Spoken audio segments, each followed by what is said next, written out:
Rolling with Nat 20. I'm Nat 20. And we're back with more of the Occult Chronicles. Because we never did beat it. We just kind of took a short hiatus because, reasons. I was frustrated with beating it. There were other things to do. Other excuses. And it is time for us to try again at the Occult Chronicles. And I'm going to try my damnedest to make you care about this game. I love this game. I am astounded that nobody wants to watch this game. But I'm going to keep playing it. And I'm going to keep putting it on my channel. Someday, maybe, somebody will care about this game. Because I really hope somebody does. I'm a game designer myself, and games that I am designing look more like this game than not. I'm hoping people care. So we're gonna build up a character. Shoot. Alright, well, I don't remember what backgrounds that we've played with before, unfortunately. Have we been a police officer before? Let's be a police officer now.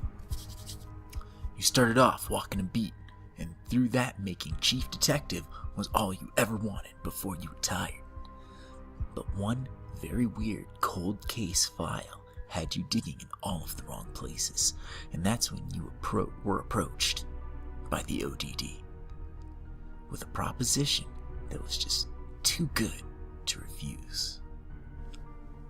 Stumbled a little bit, that was alright. We get a bones of swords, combat edge, a pistol, an air talisman, some extra sanity, and some starting tokens.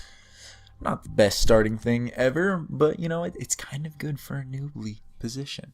So we get a bonus swords. We're going to want to pump up our swords. And let us bump down pentacles and up cups 1. In case this is your first time joining us, because I haven't done this in a while. Swords is basically your physical prowess, your strength. Your cups is your dexterity, your athletic ability. Wands is going to be your intelligence, your knowledge of things. And pentacles is your adeptitude with the eldritch, the arcane, the mysterious, the creepy, the occult. I was so close to not messing that monologue up. You know, I went with lady picture, but we're gonna change it up because I know the name I'm gonna go with. I'll go with Bruiser, I guess. Gazorux. The name of the person who comments on my channel the most. I'll keep Rarel. You might not ever see this, but that's fine. We're gonna go with cups as our second die, because that's our second stat, and a starting edge. Something that we're bad at. X is subtracted from the target level of any horror challenge. That's close. X additional cards are drawn in any horror challenge. That's the one I want. Adaptive intelligence. He's pretty smart. You know, not that into the occult. He doesn't really know magical things from one way or another. And I'm going to stop my monologue now and I hit start the game because it takes about 5 minutes for this game to actually build the randomly generated dungeon. And I'm going to cut that out. So here we go. And then we're in game. Alright, well, it only took 3 minutes and we're in. And it should be noted that that one load is the only load that you have to experience other than saving and loading up the game otherwise. For our talisman, we get a sunburst, which is a swords talisman of air quality, which I think that the element dictates the stat anyway, so air's always swords, if my understanding is correct. It appears 70% of the time we fail a swords challenge. And if we choose one of the detriments that is being blocked by this, then it will save us and we will not take any sort of damage. But there's a 7% chance anytime we do that we will lose this talisman forever. It will be broken by this choice, even if the detriment turns out to be nothing. We get ourselves a nice little Welby Mach 6. Took me a second. Reloadable pistol, 2 ammo per use. So every time I fire it, it shoots 2 shots. So double barreled pistol. It's got 6 bullets in it. And we get critical hit, which has 6 courage on it, and we can, through different means in the game, apply courage to it. It's very difficult. And randomly uses 1 to 2 courage per use, so long as we have one ranged item, like our gun. And we have a bone of cups or swords, which we have both. And what it does is allows us to roll one of the dice, and then select a revealed non-face trick card and bump its value down -X. And then add X points to the trick points taken score, where X is the number of swords or cups rolled. Then draw a card. So, that'll be explained more in detail when we actually use it, because all of combat in this game is on this card game, warlike, but also involving the tarot cards thing. You'll see that momentarily, because we have reached a locked door. You see a locked wooden door. There's a worn keyhole right where it belongs, but no sign of a key anywhere. Now these little symbols at the bottom you'll see have the stat symbols next to them. This little block has a wand, cup, and wand. This one's cup, cup, and sword. Those are going to be the stats that are thrown into the difficulty modifier and target, or the difficulty, tricks, and draw at the top. The modifier is based on my stats, and the target is the result of which. My mistake, sorry. Didn't mean to confuse you. But for this, because my wands is what it is, it's 2. My modifier for here is 2. It's a difficulty of 6, goes down to 4. My cups, I get 5 tricks for having the 3 I have, and I get 3 draws for having the 2 I have. Whereas this, because of my cups and swords, becomes a 5, 4, and 4. So, which one would I prefer to go with? More draws is generally better than more tricks, even though the target is higher. So instead of trying to pick the lock, I will just bash down this door. It looks sturdy, but with a little bit of effort, you might be able to kick or shoulder your way through. This is an old house after all. So here's the card game. So these 4 cards up here, one of which I just turned over because I have settings set so that you don't see my mouse, because I can't seem to get my mouse settings to work. Everything is askew and it makes me upset. These are your tricks, and down here that I'm highlighting now is my hand, my draw. So I get 5 over here, 4 up here, and I need to beat 5 as my target. By drawing one of the tricks, I then have to resolve it. It is a cup, and I have a cup in my hand. Thus, I have to play a cup on it. What I would like it to be is a cup higher than 9. Unfortunately, my cup is a 5. So I put my 5 there in futility. Down here in this golden box next to my target, the 0 remains a 0, because I did not beat that 9. I just was suckered out of my 5. Let's draw another card. That is an Ace of Swords, which can be beaten by any other sword card. Unfortunately, I have none. All of my cards are pentacles, so we're looking for pentacles. Now, we don't get any pentacles, but if we had, the King of Pentacles might have won it for us, because depending on which face card you use, you get multiple points. A face card on top of just a numbered card would give you an extra 1, 2, or 3 points depending on which face you have. King, Queen, or Page, I believe is the lowest. There's Knight and Page. There's 4. So those 4 levels. I believe it's Page then Knight. Anyway, those would give you an extra bonus versus numbered cards. But if you have a face card beating another face card, you get its points in addition to the points that you would normally get. So having a face cover a face is excellent. Unfortunately, we're going to fail. Maybe it's harder than it looks. Next time you might want to put more muscle into breaking down this door. Here we get to choose our detriments. There are 10 cards here. Based on it just being us breaking down a door failure, there probably won't be too much, so I don't want to waste my talisman, which is guarding this card. And if I were to choose this card, the talisman would block it, but then I would enact that 7% chance that we'd lose it forever. So I'm going to take these 3. I get 2 no results and an ill omen, which is very bad because it just decreases your luck, which your luck is something that is determined when the game randomly generates things. Having lower luck is always worse because now I'm going to get worse rolls basically from the get-go forever. It's just a bad omen that the first door I try to knock down cannot be knocked down easily. So for instance here, my Knight of Swords over this 7 beats it. Being a knight, I get 4.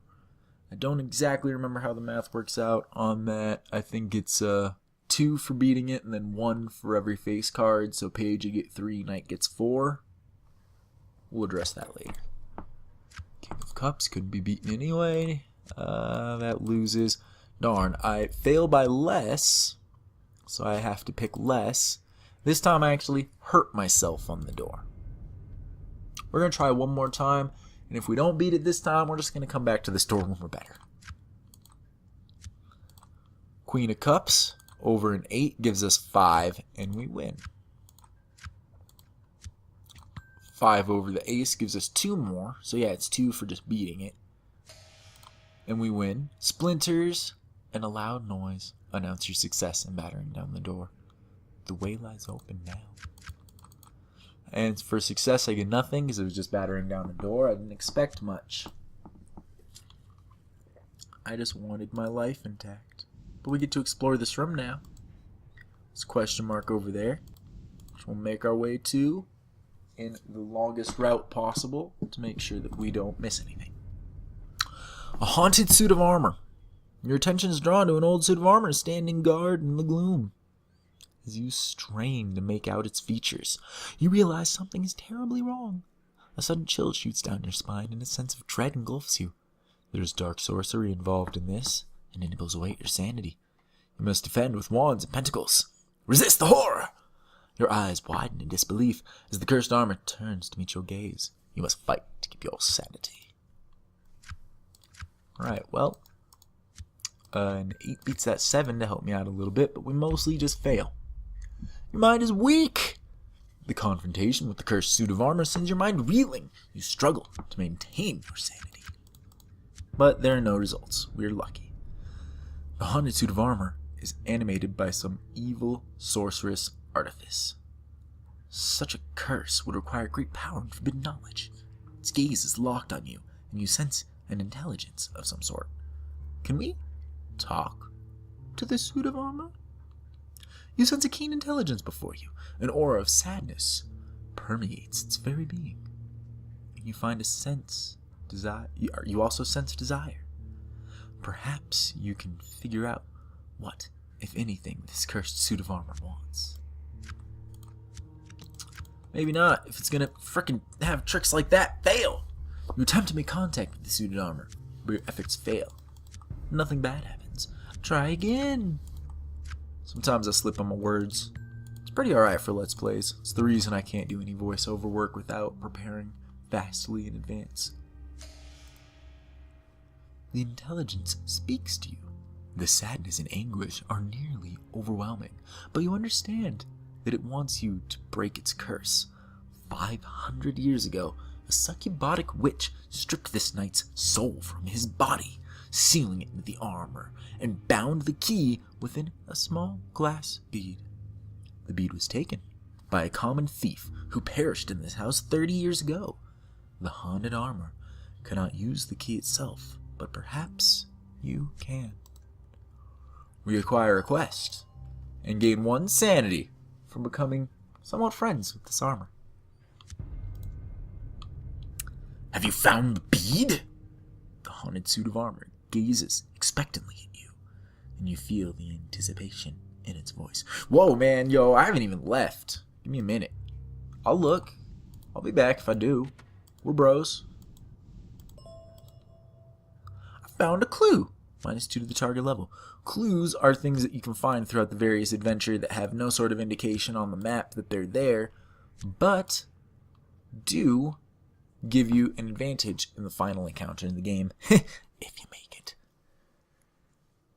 You have indications that cultists of some type are active in the mansion. Cultist activity! Yay! Also, I forgot that being a cop, we get 5 expertise tokens, so we can actually do a little bit of leveling up. Might have helped us out in that encounter that we fucked up in. Maybe. Maybe not. We can increase our swords up to 4, or we can push our wands up to 3. Now, as tempting it is to push swords up to 4, wands is always helpful, because we want to be talking with everything, and talking with things requires wands. What's this point of interest? It's a pile of junk. Doesn't seem that interesting to me, but you notice a pile of junk cluttering up a section of the floor. Upon closer examination, you see an assortment of typical cast-off items, broken pieces of this and that. I can search the junk pile. Doesn't look like much, but it might be worth investigating. Queen on the 6. Well, we win. King on the 9. Nice. So we get 11 over 4. You find the strangest thing in junk piles. Get 3 bullets, 7 bullets, and 2 sanity from finding all these bullets.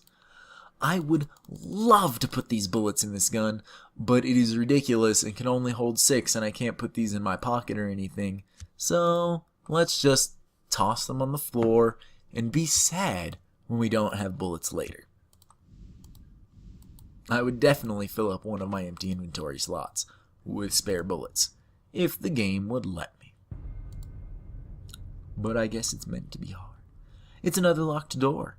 It's the same situation as before, only this time we're more wandy. So it might be more worthwhile to do the picking of the lock. Examining the mechanism, you can decide that you might know just how to finesse it open. We get mostly swords, except for what we draw on the tricks. Seems you overestimated your ability to master this mechanism. You scratch your head in dismay. And it hurts your brain! Pick it! Oh, another mechanic of the game is oftentimes, not always, and I can't quite suss out when and when it doesn't, but sometimes when you fail and you try again, you'll get an extra trick and an extra draw to help out the situation at hand. Alright, that lets us win it. The lock opens. You are just as talented with a lock as you thought. The mechanism clicks and you turn the knob to open the door. We get our sanity back and an extra one because we were sure we could do this. Yay! Alright, one of these doors leads to this hallway. Just pop that guy open. Point of intrigue over here. An alchemist who didn't seem bothered by our long way around his room before we spoke to him. You see a grizzled old man dressed in some grungy old robes. He seems aware of your presence, and he waves you forward. He introduces himself as the Alchemist, and you notice that he is indeed surrounded by a menagerie of strange equipment. You wonder what on earth he's doing here in his mansion. This mansion. He doesn't seem at all disturbed that you have dropped in on him. Let's see. We can knock him out, or we can talk with him. Now, if you remember before, I want to talk with everything that wants to talk with me. I don't want to go in guns a-blazing. I want to talk my way out of shit. Engage the alchemist in a little conversation to try and discover what he is up to. Great. Well, fail. You continue to make lots of small talk, but besides some pleasant smiles, he doesn't seem quite convinced about you.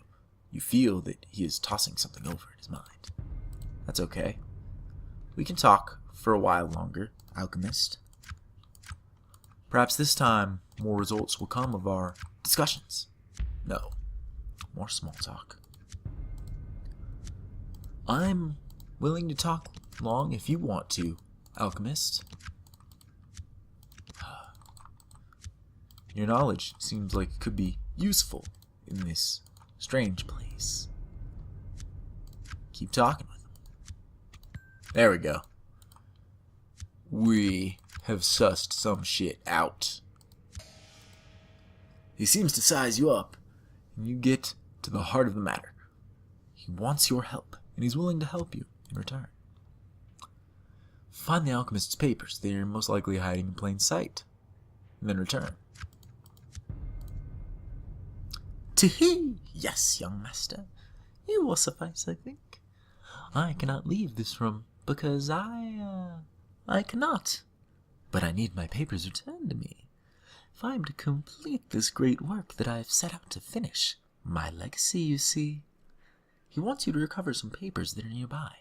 The papers are warded, so you must speak the words to release them when you find them. He can't remember exactly where. He mumbles some warning about competitors, and then sends you on your way. Well, mayhap his papers be in...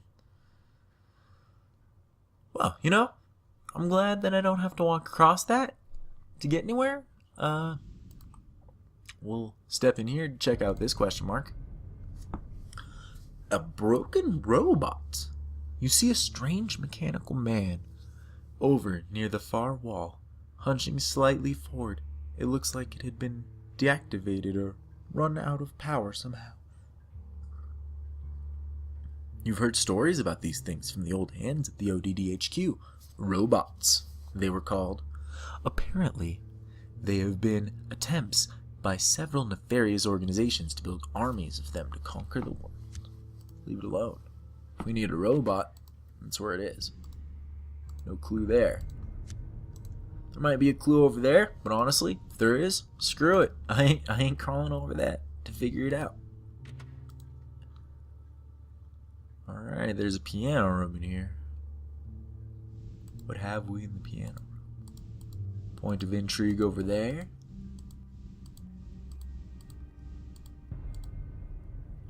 A haunted piano. You see a magnificent grand piano in front of you. The hairs on your back of your neck begin to stand on end. You feel a presence nearby. Streams of psychokinetic energy are leaking from the piano. You can hear a wailing plea in your mind for help. Some supernatural entity possesses the piano. You embrace yourself for its psychic impact. Resist the horror. You can see the psychic wave roll towards you. You steady yourself to withstand its shock. Well, that's good. Crap. King eats our 9. Should have been helpful there. Darn it, we fail. Your mind is weak. The fear and horror chip away your sanity, leaving you exhausted and spent. Well, or nothing.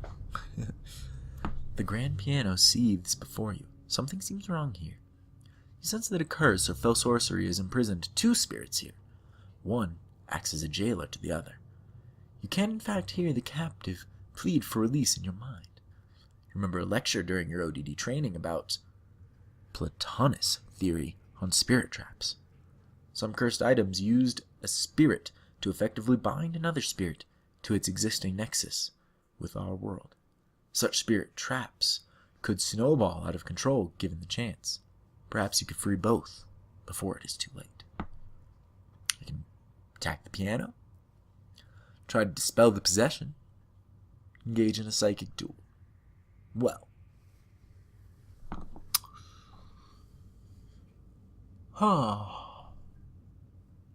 I might return to this piano if it ever becomes important. And if it doesn't, before I go too much further, I will probably break it with my hands. Because I'm not good at other things. In this room, there appears to be a ghostly dinner party. It seemed impossible at first, but slowly you recognize the sounds of clinking glasses and the soft murmur of conversation. A long dining table stands in front of you, surrounded on all ends by dusty chairs. As you come nearer, you think you detect some movement around the table, and the hairs on your arms begin to stand on end. It's suddenly very cold. The ghostly face peers out from behind one of the chairs, and it's in a heartbeat. You see the apparitions seated all around the table. The scene twists at the threads of your sanity. You struggle to comprehend this brush with the supernatural. You have rarely seen this many ghosts congregated together before. Will we hold our own, or will we pee our pants? Well, I'm guessing pee pants. Your mind attempts to find a safe spot in the shock of confronting this otherworldly scene, Before it can find refuge, damage is done. Or nothing. You are confronted with a very unusual scene. You stand before a dinner party of ghosts, who for the most part seem completely oblivious to your presence. Occasionally, you see a ghost looking around as if trying to find a servant. However, most seem fully preoccupied with the ghostly gossip and dinner chatter. We can engage in a psychic cleansing, drive the ghosts away from the table, convince them to leave this world, can interrupt the dinner party, use your power as a medium to tap the ectoplasmic knife against a glass and grab their attention. Maybe a direct approach will let you start a conversation so that you can gather some information. Of course, there are some risks with this approach. Or you can just flee. Well, I want to talk. Let's talk. Cling, cling, cling. Rows of ghosts' heads turn towards you and gaze expectantly. They seem to stare right through you. And then, before you know it, the entire group is back at the mindless chatter and pleasantries. Oh no, I'm not popular, my brain! I'm not shutting up. Talk to me. Damn. Hey. Listen to me. Listen to me, listen to me, listen to me.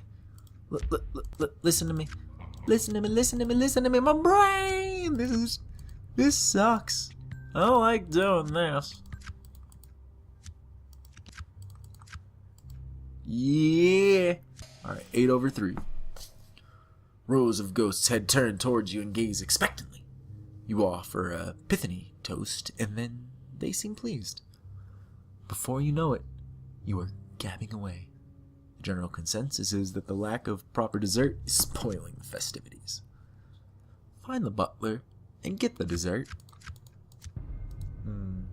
You hear a rigorous cry for dessert, and many of the ghostly guests are looking expectantly towards you. Would you be so good as to get the butler and order our dessert? Well, if we find the butler, we can get this dinner party on way, I guess. Unfortunately, at the end of the table, there's a falling chandelier. You hear the sound of straining metal above you, and then a sudden crack. You look up and see a massive glass and metal chandelier falling directly towards you. We can instinctively duck and roll, or smart step to the side. They are the same exact thing with our stats. Well, because it probably won't always be the same, let's do a smart step to the side this time, because we probably won't be doing those in the future. Good. We've already succeeded. Succeed by more. It's just as you thought. There's a safe spot, and you found it. Somebody should give you bonus points for style. So I went with it, but I don't get any bonus points for style. I do, however, find a haunted painting of a coward. You notice an odd painting hanging on the wall. It is a portrait of a man dressed in 19th century clothing who appears to be completely petrified with fear. He holds a dueling pistol in both hands, and a group of undertakers in the background seem to be digging a grave. Suddenly, the portrait seems to animate and come to life. The coward looks at you with an imploring expression, as if he was seeking your help. You could swear that you can hear the gravediggers laughing. You stare at the man in the painting, and his fear seems contagious. You need to fight away to keep your sanity. We defend a little, but your mind is weak and the coward's fear is infectious. You start to whimper as well. How embarrassing this must be for you. Very embarrassing indeed, but nothing more, just embarrassing. The coward in the painting seems to be actually shivering. He seems to be fumbling with the dueling pistol, and you fear he will discharge it accidentally. There's obviously a spirit trapped in the painting by some sorcerer's curse. Destroy the painting. Dispel the painting. Duel the ghost. Flee! Let's inquire a little more. Destroy the painting. The portrait is obviously possessed by a ghost. Destroying the painting should either drive it away or really make it angry. One way or the other. A sorcerer's curse of some type is usually the cause of something like this. Cursed furniture seems to be a common occurrence around here. You know what to do. Maybe. Ghost is obviously scared to death to finish its duel. You consider that challenging it and completing the duel might put it to rest and allow it to pass on to the spirit world. They've gone to all the trouble to degrave fur and all in the painting, after all.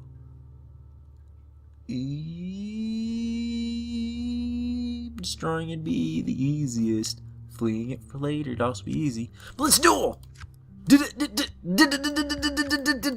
gonna die. You summon a psychic weapon, marching off 10 paces. You turn to fire, but miss. The coward is cringing in sheer terror and drops his weapon. It goes off, and the shock grazes your head. You only need to go again. I lose 2 sanity. Oh, jeez. Almost got shot in the head there. Duel! A little bit better, a little bit better. Not better enough. Great. The same thing happens. But not so bad. Duel! Alright. 6 beats of 4. Why don't they line up? I'm getting bad rolls. Try again. Alright, here we go. Here we go. There we go. King wins it. No, King could have won it so much harder. If I'd put the king there, I would have gotten bonus points for beating the queen. The knight nor the page can beat that card, unfortunately. Could have won by more. We beat the duel. I forgot to read the flavor text, but I get dominate. Psychic talent. Requires 3 wands and a bone of wands, which I don't have. Alright, so I got dominate, which takes 2 of my wand spaces if I ever get a bone of wands. But this episode's going on for quite a while, so we will save out.